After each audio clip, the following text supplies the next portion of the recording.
நம்மள நிறைய பேருக்கு தெரியும் வருஷம் இந்தியாவுக்கும் ரஷ்யாவுக்கும் நடுவில் ஒரு பைலேட்டரல் மீட்டிங் நடக்கும் அப்படின்னு. ஸோ அதே மாதிரி இந்த வருஷம் ரஷ்யாவில் நடந்துகிட்டு இருக்கிற இந்த பைலேட்டரல் மீட்டிங்க்கு இந்தியன் பிரைம் மினிஸ்டர் ரஷ்யாவுக்கு போயிருப்பாரு.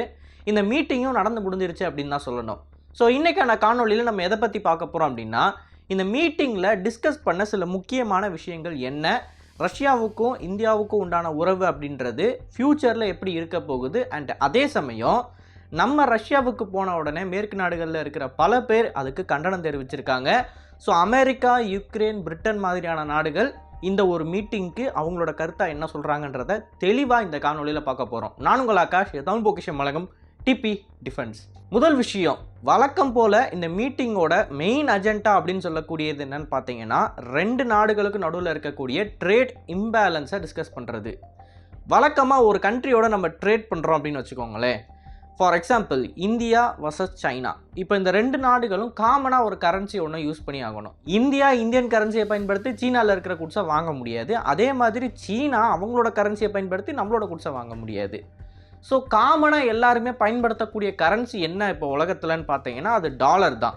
இந்த டாலர் அப்படின்றது எப்படி வந்துச்சுன்னா, அமெரிக்கா ஒரு சூப்பர் பவராக இருக்கிற காரணத்தினால எல்லா கண்ட்ரியும் மியூச்சுவலாக டாலரை பயன்படுத்த ஆரம்பித்தாங்க. அப்படியே இது ஒரு செயின் ரியாக்ஷன் மாதிரி மாறி இப்போ ரஷ்யா யுக்ரைன் போருக்கு முன்னாடி வரைக்கும் உலகத்தில் டாமினண்ட்டான ஒரு ட்ரேட் கரன்சினா என்னன்னு பார்த்தீங்கன்னா அது டாலர்ஸ் தான். ஸோ ஒவ்வொரு கண்ட்ரிக்கும் தனித்தனியாக அவங்களுக்குன்னு ஒரு கரன்சி இருந்தாலும் ஒரு கண்ட்ரி இன்னொரு கண்ட்ரியோட ட்ரேட் பண்ணுறப்ப டாலர் தான் பயன்படுத்துகிறாங்க. இப்போது இந்த ரஷ்யா யுக்ரைன் போருக்கு அப்புறமா ஒரு சேஞ்ச் ஒன்று வந்துச்சு. எல்லாருமே டாலரை பயன்படுத்தாமல் மாற்று கரன்சியை நோக்கி போக ஆரம்பித்தாங்க. அதற்கான முக்கியமான காரணமே இந்த ரஷ்யா அப்படின்னு சொல்லக்கூடிய நாடை ஒடுக்கிறதுக்கு அமெரிக்கா போட்ட சாங்ஷன் தான்.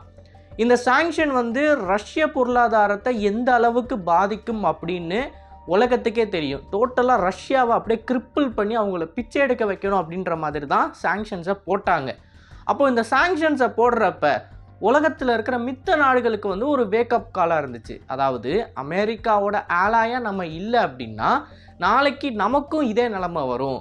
ரஷ்யாவாச்சும் ஒரு மிகப்பெரிய நிலப்பரப்பை வச்சுருக்கு, மினரல்ஸ், தாது பொருட்கள், பெட்ரோலியம் ப்ராடக்ட்ஸ்னு சொல்லி ஏகப்பட்ட விஷயங்களை வச்சுருக்கு. ஸோ ரஷ்ய நாடால் எந்திரிச்சு வர முடியும். ஆனால் அதே விஷயம் சீனாவுக்கு எதிராகவோ இல்லை இந்தியாவுக்கு எதிராகவோ நடந்துச்சு அப்படின்னா ரெண்டு கண்ட்ரியும் க்ளோஸ். ஸோ இதை நல்லா உணர்ந்து உலகத்தில் இருக்கக்கூடிய அமெரிக்காவோட ஆலைஸாக இருக்காத கண்ட்ரிஸ் என்ன முடிவு பண்ணுறாங்க, ஓகே அப்போ நம்ம டாலரை ட்ரேட் கரன்சியாக பயன்படுத்தக்கூடாது, நமக்குன்னு சில மாற்று கரன்சியாக உருவாக்கி ஆகணும் அப்படின்னு சொல்லி அதை நோக்கி ஷிஃப்ட் ஆக ஆரம்பிக்கிறாங்க. இது ஒரு பெரிய ப்ராசஸ்ஸு. பிரிக்ஸ் கரன்சி அப்படின்னு சொல்லக்கூடியது நம்மள நிறைய பேருக்கு தெரியும், வரப்போகுது அப்படின்னு சொல்லுவாங்க. அது வந்துச்சுன்னா டாலர் காலி. ஆனால் அதை வரவிடாமல் அமெரிக்கர்கள் தடுப்பாங்க. எந்த ஒரு காரணத்தை கொண்டு மேற்கு நாடுகளுக்கு ஆதரவாக இல்லாத ஒரு கரன்சி உலகத்தில் வரது அவங்க விருப்பப்பட மாட்டாங்க. இது ஒரு பெரிய ப்ராசஸ்ஸு. இப்போ இந்த பெரிய ப்ராசஸை பண்ணி முடிக்காமல் இதுக்கு பதிலாக எடுத்த உடனே அகலக்கால் வைக்காமல் முதல் ஸ்டெப்பாக என்ன வைப்பாங்கன்னு பார்த்தீங்கன்னா, டாலருக்கு பதிலாக வேறு ஏதாவது கரன்சியை யூஸ் பண்ணி ட்ரேட் பண்ணிக்கலாம் அப்படின்றது தான் முதல் ஸ்டெப்பு. ஸோ அந்த ஃபஸ்ட்டு ஸ்டெப்பு படி இந்தியாவும் ரஷ்யாவும் நடத்திக்கிட்டு இருக்கிற இந்த பைலேட்டரல் ட்ரேடில் இந்தியா ஏதாவது பொருள் ரஷ்யா கிட்டேருந்து வாங்குது அப்படின்னா அது இந்திய கரன்சியை பயன்படுத்தும். ரஷ்யா அதே மாதிரி அவங்களோட ரூபிள்ஸை பயன்படுத்துவாங்க. இப்போ இந்த இடத்துல தான் ஒரு பிரச்சனை வருது.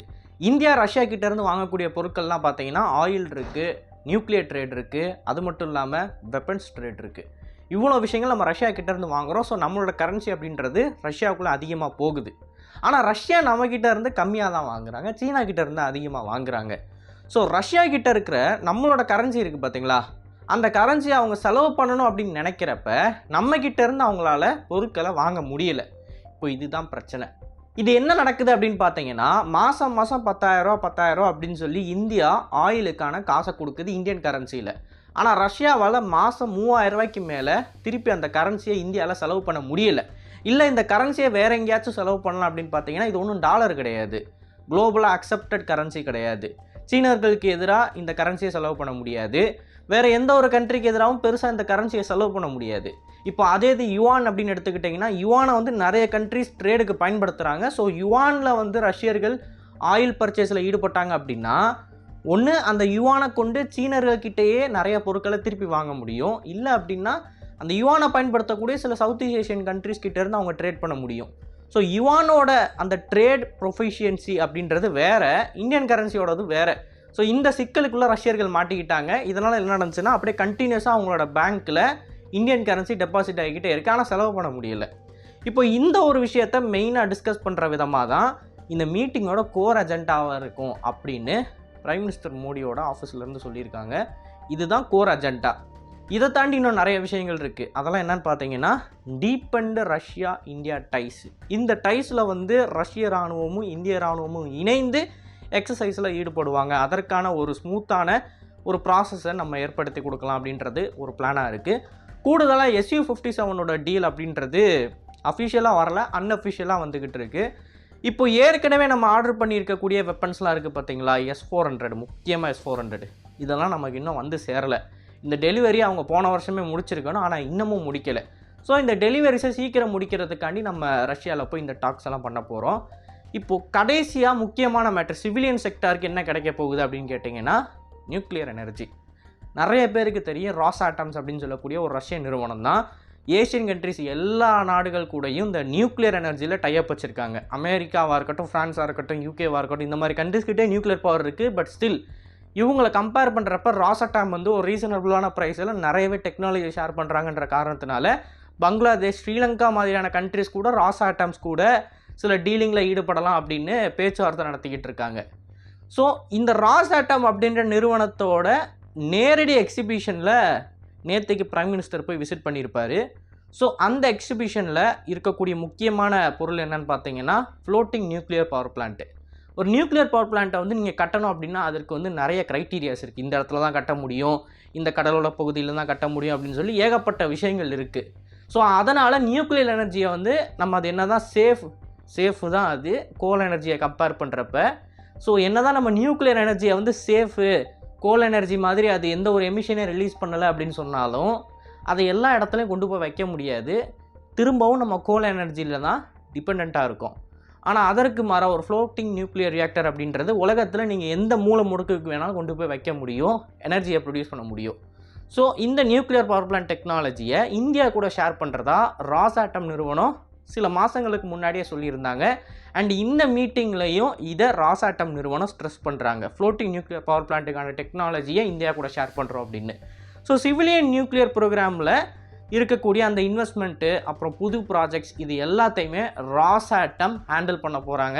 அதற்கான ஒரு பைலேட்டரல் மீட்டிங்கும் தான் இது. ஸோ மீட்டிங்கோட கோர் அஜெண்டாவில் ஆரம்பித்து வெப்பன்ஸ் டிலேஸ்லேருந்து இப்போ ராஸ்ஆட்டம் வரைக்கும் இதெல்லாம் தான் மெயினாக டிஸ்கஸ் பண்ண போகிறாங்க இந்த குறிப்பிட்ட பைலேட்டரல் மீட்டிங்கில். இப்போ இந்த மீட்டிங் நடந்துக்கிட்டு இருக்கிறப்ப நம்மளோட மேற்கு நாடுகளோட பார்ட்னர்ஸ் எல்லாருமே கத்தர ஆரம்பிச்சிட்டாங்க. ஒரு பக்கம் அமெரிக்கா உக்ரைனுக்கு ஆதரவாக தான் இந்தியா நிற்கணும், ரஷ்யா கூடலாம் போய் இந்த பைலேட்டரல் டாக்ஸில் ஈடுபடக்கூடாது அப்படின்னு சொல்லிக்கிட்டு இருக்காங்க.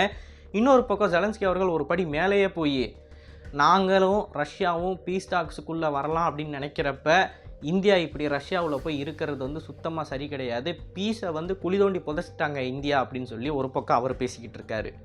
இப்போ இவங்க எல்லாருமே என்னதான் இப்படி பேசினாலும் இந்த மேற்கு நாடுகளுக்கு ஆதரவான ஒரு ஸ்டாண்டில் தான் ஆக்சுவலாக இந்தியா இருக்குது. ஏன் அப்படின்னு பார்த்தீங்கன்னா, நீங்கள் உண்மையிலேயே ரஷ்யா யுக்ரைன் போகிற முடிவுக்கு கொண்டு வரணும் அப்படின்னா நீங்கள் பீஸ் டயலாகில் ஈடுபடணும். அப்படி பீஸ் டயலாகில் ஈடுபடணும்னா ரெண்டு பக்கமுமே நம்பகத்தன்மையான ஒரு ஆள் வேணும். இப்போது மேற்கு நாடுகளுக்கு சப்போர்ட் பண்ணக்கூடியவங்க, உக்ரைனுக்கு ஆதரவாக இருக்கிறவங்க யாருமே ரஷ்யாவுக்கு நெருக்கமாக இருக்க மாட்டாங்க. ஆதரவாக இருக்கணுன்ற அவசியம் கிடையாது. ரஷ்யர்கள் நம்பி ஒரு பேச்சுவார்த்தைக்கு வர அளவுக்காச்சும் ஒரு ரிலேஷன்ஷிப்பில் இருக்கணும், அது கூட சுத்தமாக கிடையாது. இப்போ இந்த இடத்துல தான் இந்தியா வருது. ரெண்டு பக்கமுமே கரெக்டான பேலன்ஸை மெயின்டைன் பண்ணுறாங்க இந்தியா. ஒரு பக்கம் அமெரிக்கா, உக்ரைனோட டெசிஷன்லாம் இங்கே மேட்ரே கிடையாது, அமெரிக்காவோட டெசிஷன் தான் மேட்ரு. அமெரிக்கா கூட நம்ம நல்ல ஒரு பார்ட்னர்ஷிப்பில் இருக்கோம்.